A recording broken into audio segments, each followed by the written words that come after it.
साम्राज्य, सामान्यांचा असामान्य आवाज। भारताचा कम्युनिस्ट पक्ष मार्क्सवादी यांच्या वतीने आंतरराष्ट्रीय कामगार दिन, महाराष्ट्र दिन आणि सोलापूर महानगरपालिका वर्धापन दिनाचे औचित्य साधून भव्य श्रम सन्मान पदयात्रा व जाहीर सभा उत्साहात पार पडली।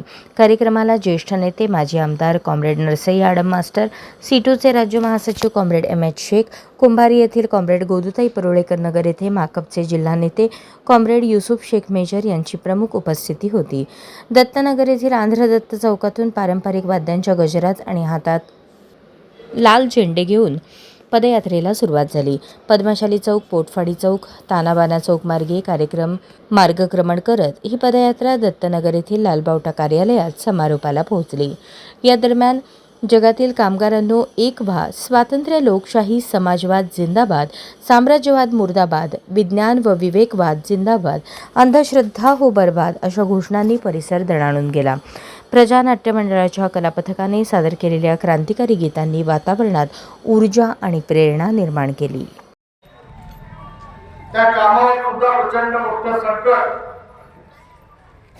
आणण्याचं काम आपल्या देशाच्या सरकारने केलं।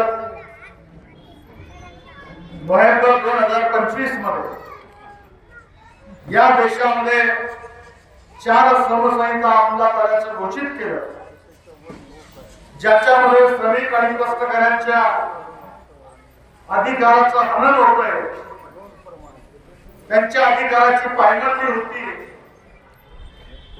असं म्हणणं या देशातील सर्व केंद्रीय कामगार संघटना, स्वतंत्र फेडरेशन आणि सरकारी कामगार संघटना यांचं होतं।